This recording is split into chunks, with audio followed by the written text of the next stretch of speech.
Hello there, Geminis. Welcome to your reading. So once again, I am sincerely sorry for the delay with your reading. Without further ado, let's go into your reading here. Now, when I was shuffling out the cards, I saw this farmland. It's a pasture, a ranch image. And I see this man. It looks like the medieval times, though based on the clothing that he was wearing and the landscape and just everything else.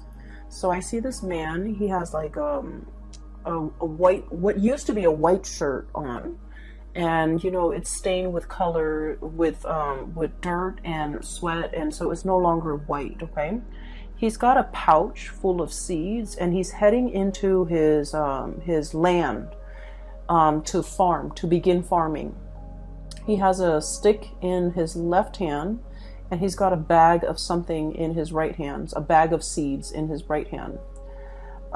So he's walking along the rows that have already been prepped. It's like a row, a mound. It's already prepped. It's already been tilled and prepped for planting. And so he sticks the stick into the soil to create like an indentation. And then he takes a seed out from his bag and he drops it in, and then he covers it up lightly. And so he does that with one row after the next, and soon he's done with all the rows. And then he goes through the same rows and he starts watering them with this little container of water. And at the end of it, okay, so it's like many hours have passed when he's finally finished with planting and watering. And he's kind of, he's got his stick planted in the ground. It's like dug into the ground, and he's kind of leaning against it. And he's looking at the sky, and he's kind of wondering, like he's saying a little bit of a meditation or a little bit of a prayer. I guess he's not really praying, but what seems to me, he's like praying. So he's looking at the sky, and he's just like, it's such a gloomy day. I hope that the rains come in time and not a moment sooner. Okay, so he's hoping for rain at the appropriate timing. And then he's also like, I hope the sun comes out tomorrow so that, we can kind of like blast away this doom and gloom in the sky. And then he's like, I hope that, it's going to be a bountiful harvest so that I can, sell excess in the market and save up some money so that I can get married. Okay, so there's a lot riding on this crop. Right? Like there's a lot of hopes and wishes and dreams just riding on this crop that he just planted. And so then I see him kind of retreat back to his home. Okay, so you have this man. He's like probably in his 20s. He's very young. He's about to get married, or he plans to get married, and he's looking for the means in which to get married. So for dowry. I don't know if people do that anymore. But it seems to me like it's a scene in medieval Europe. Okay, so there's like a lot at stake. Like if it's a bad harvest, he could potentially starve. If it's a really good harvest, he can make quite a bit of money off his crop. And so when I saw this image, right away I feel like the overriding message here is there's a lot at stake. Okay, there's a big gamble, or there's a big risk that that's on the table for you. And you guys are very smart, so you're aware that with every action, with every decision that you take, there are definitely opportunity costs. There's a lot of risk associated with it, and especially if it's a risky venture, we have to take a lot of time to mull over a decision before we go rushing into it, right? So what I'm feeling here is there has been an emotional decision. Emotional decisions are basically things that pretty much appeal to our heart, okay? There's no rhyme or reason, but it's just, we have an emotional affinity or an emotional reaction to a situation. It's not supposed to make sense. It's not supposed to be rational. It's just an emotional, instinctive response. So there's a decision here that you've been weighing out for a really long time. You've been deliberating over this. And I do see it's, you're looking back at your past. We have here the King of Cups, okay? an emotional pull, an emotional draw that you have towards a situation. And looking to the left, this is the past, okay? You've been at a distance from it for quite some time. You're not approaching it. It's not in the palm of your hands. It's something that is out there, and you really want a specific outcome. So what's crowning this reading here is the this is the King of Cups. Underneath, we have here the Two of Acorns, and this is like pretty much the Two of Wands, okay? Mulling over a decision, and it's something that is very transformative. The wands are about passion, or about desires, or about the things that we're really just very naturally drawn to.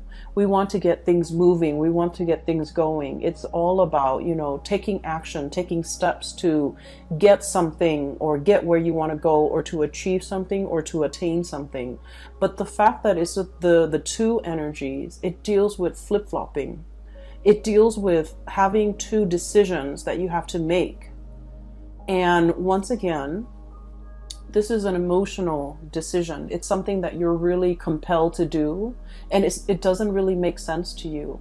And being the logical sign that you are, you know, you guys are an air sign, and your energy is represented here as the Queen of Swords, okay? Queen of Feathers, Queen of Swords. This is a bat.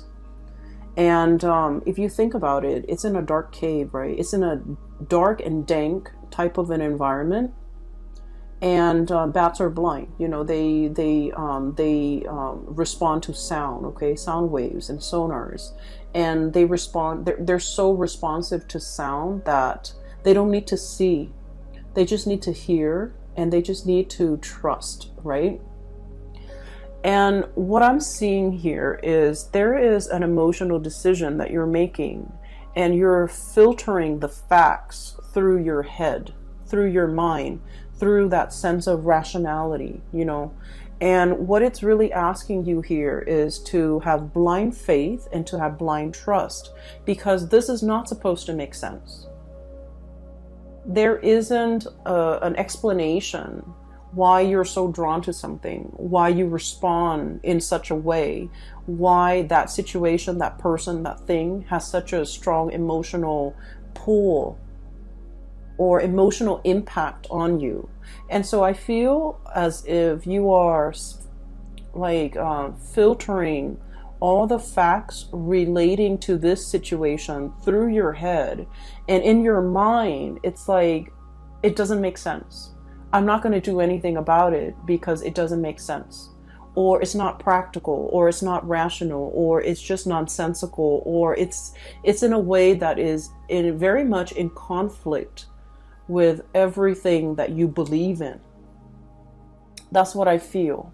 So I feel like there's a lot at stake, but the nature of this decision is, because it's an emotional decision, you might be using the wrong organ in your body to kind of make sense of it. Does that make sense? That's what I'm sensing here. That we're so prone to analyzing, overanalyzing, mulling over, attributing, you know, rational qualities to a person, a situation, or a scenario that we're dealing with. And we're kind of like neglecting the key important factor in that it's appealing to our senses. It's appealing to a part of ourselves that we're not able to give voice to give credit for. Because as an air sign, we think with our heads, not with our hearts, right? And so I feel like you're very conflicted, okay? And I do sense you're in a state of suspension. So there was a decision here that has been made, okay? And I feel like it's involving something from the past, something that you half-heartedly waited on. That's what it seems like to me. And let me give you an example. So it's like, we really want this one thing, right? And we're just like, no, it's never going to happen because, you know, how on earth could it reasonably happen? It's not practical. It's not sensible. It's so far out of the realm of possibility, it will never come to fruition. And so while we can't deny the fact that we really want something, or want that one thing to happen, to come into the picture for us, so we kind of, you know, go through our day. It's in the back of our minds. And we go through the motions, we go through the day, but every once in a while it creeps back in and we kind of wave it away. And we tell ourselves it's just not feasible. It's just not feasible. So I feel for many of you, there's something that you're half-heartedly waiting on. There's still an emotional connection and a really strong emotional pull towards it. And I feel like there might have been a decision made from your end about moving forward. Moving forward with the things that rationally made sense to you. Your career, your reputation, your success, your worldly possessions, all the things that you can count on, all the things that have a lot of weight, real weight in your world. This is the Six of Wands. It indicates success. Having, I also feel like fame and fortune as well, because in the traditional Rider-Waite deck, this is the man, he's on horseback, and there are a lot of people giving him positive reception and accolades, okay? So I feel like, you know, it's in the back of your mind, and you're not really invested in it. And, you know, life goes on, you moved on, you focus on your career, you focus on all the things that rationally made sense in your mind to do. Go through the motions, go to work, you know, take care of your family, things like that. And because of that, there is a yearning and there's a calling for the month of January, in which you're questioning, I feel, did I make the right choice? Did I do the right thing? And what's coming through here, we have this is the Lover's card, this is the card of Gemini. Underneath it is choices and trust, okay? I feel like you're having second thoughts, you're having doubts, you have tried to move on, and then in the new year, something is like, it's like the energy harkens back to a different time or a time before. So possibly the previous year, the same time around the previous year when something entered the picture. And you're questioning and you're doubting, did I make the right choice? Did I make the right decision? Is this like a merry-go-round that I can't really escape from? If it's a merry-go-round that I can't really escape from, then is it because, you know, it's meant to be? Is it in the cards for me? And so I feel as if you're having a lot of doubt about a decision that was recently made. You don't give a lot of credence to it. And it's not plaguing you in a way where I feel like it interferes with your daily activities. But crowning this reading, what you're really thinking about and what is kind of like in the back of your mind, we have the Hangman. Waiting in suspension, waiting for a situation, waiting for some contact, waiting for a turnaround, okay? And I also feel like there's an emotional connection here, deeply emotional and deeply spiritual, an emotional and spiritual connection that you have with another person. And I feel almost like the universe is telling you, you know, you have to be like this bat.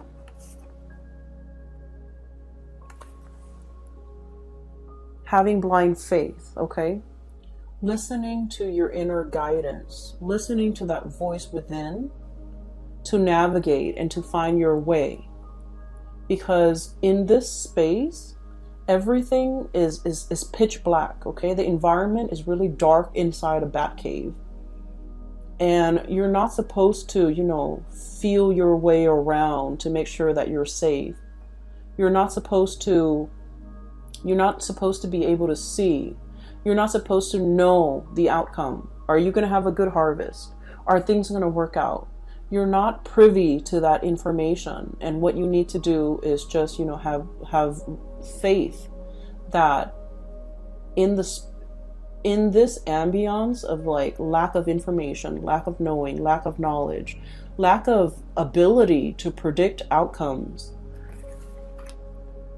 it's talking about, you know, making the choice to really trust. Okay, so let me talk a little bit about this concept here.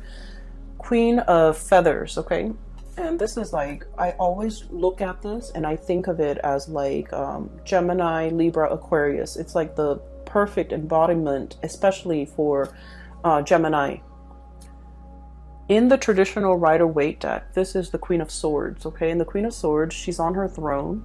She's looking usually towards the right. She has her hand, one hand outstretched. The other hand is holding up this big sword ready to cut, okay? And so let me just let that imagery sit with you for a moment, because I feel like this is you. This is like, you know, once burned, twice shy, okay? Your hand is outstretched on one hand, but the other hand is holding up a sword, just in case, right? I'm going to reach out, but I have this tool at my disposal to cut, to hurt, just in case the other person doesn't act correct. Or, you know, it's a situation where you're sending out like very mixed messages, right? On the one hand, you want that connection. You want to reach out, but on the other hand, you're very defensive. And so when we're dealing with that energy where we're like 1 foot in and 1 foot out, or like 1 foot out the door, testing the water and then retreating, it's almost as if you're flip-flopping. You're not really sure what you're going after. You're not really sure. You're not really sure what you really want. Okay?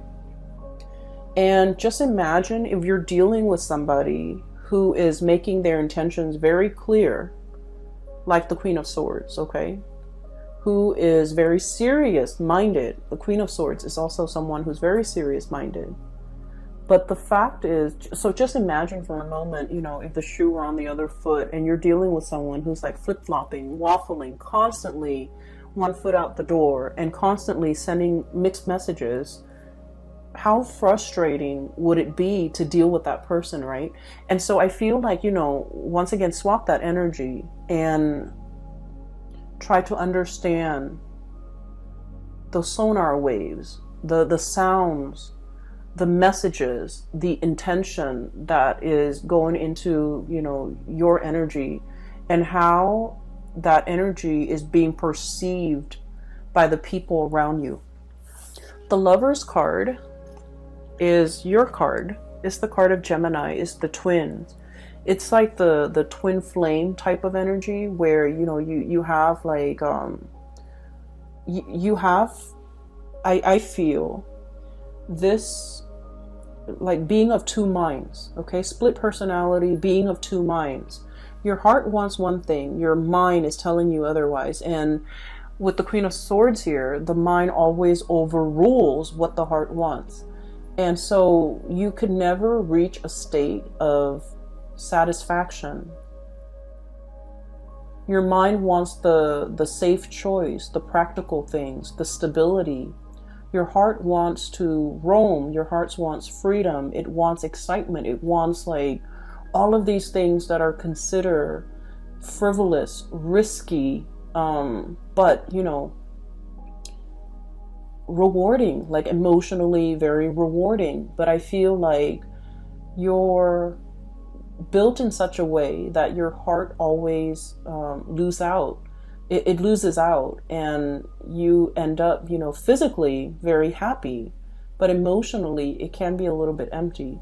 And so I feel like the message for you, especially as we, you know, run into 2020 is a very stable year, okay? So the numbers reduces to a number 4.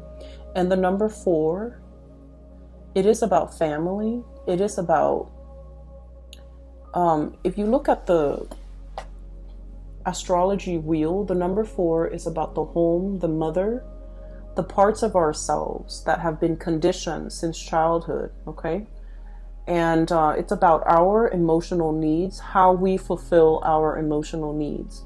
So the number 4 year, for all of the signs, and especially for you guys, it's about honoring and respecting what you need emotionally in order to be fulfilled. And I feel like all of these things are not supposed to make sense.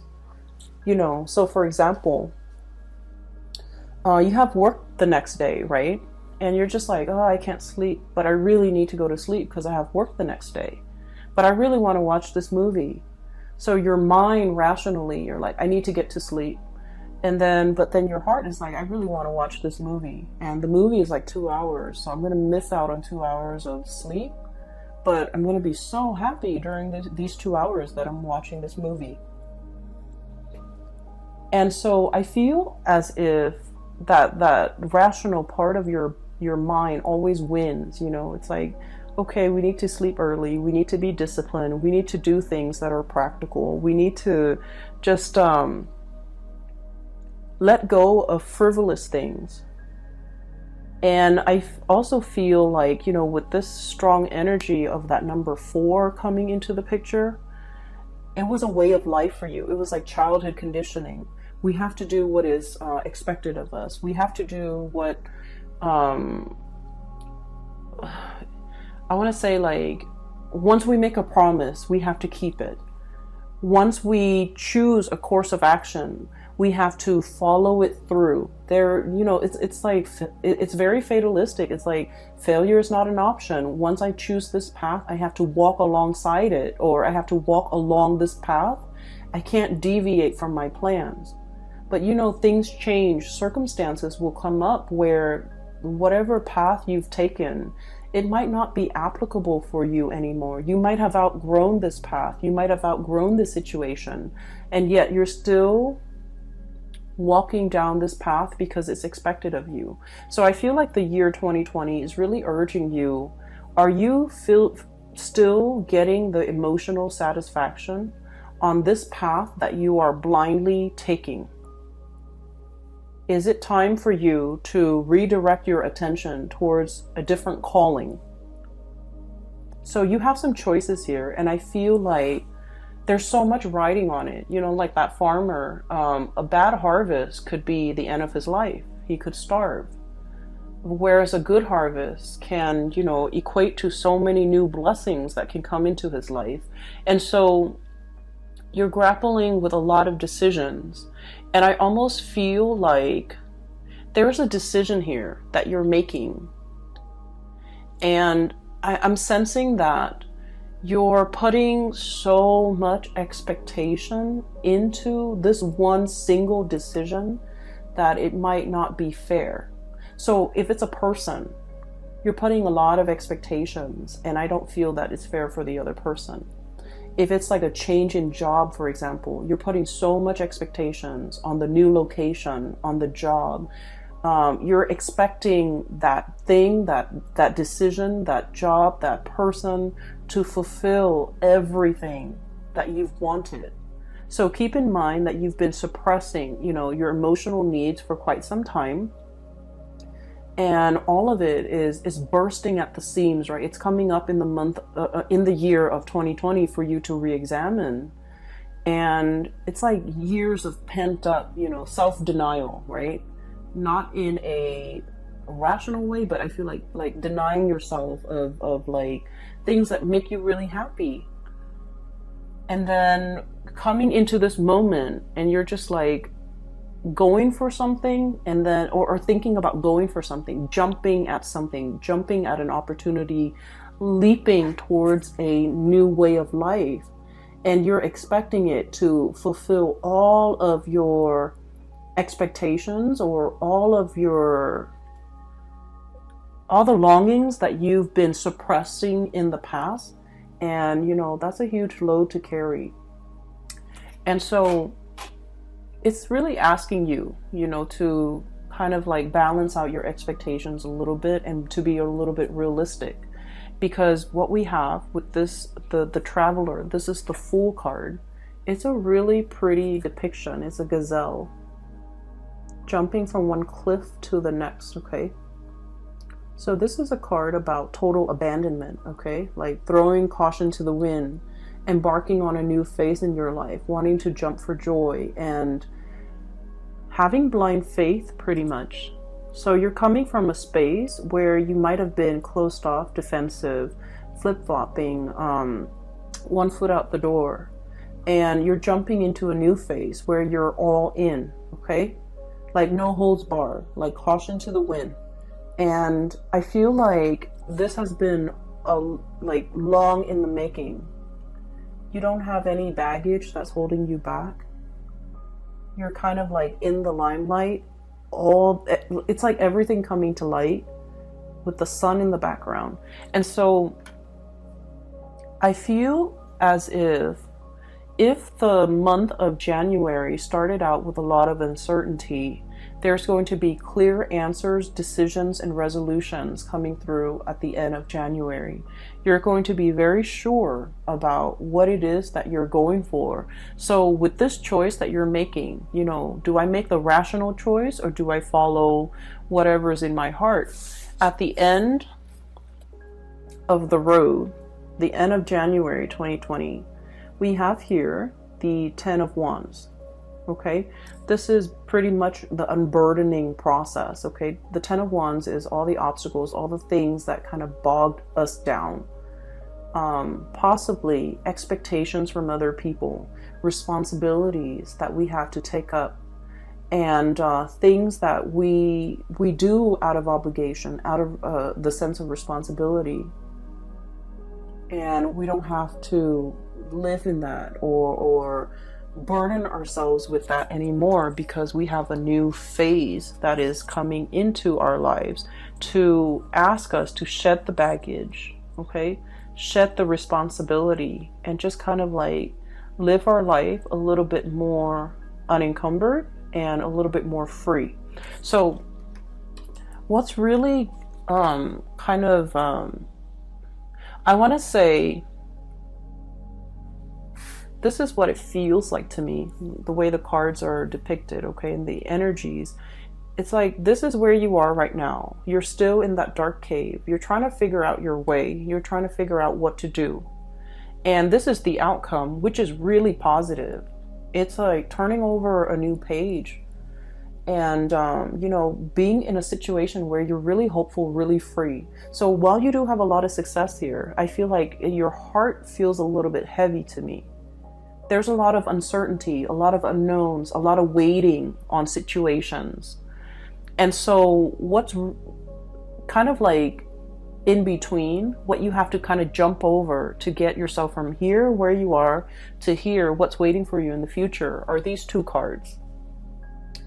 And I have here the Star. And I feel like this is about, you know, dreaming big, okay?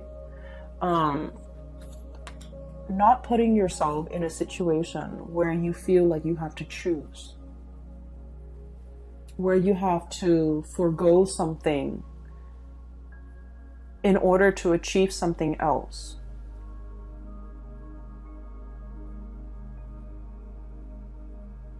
And I also feel like denying yourself something that you really want because you feel like it wasn't practical. You feel like nothing can come out of it. And you feel almost like being in a state of worry and anxiety all the time.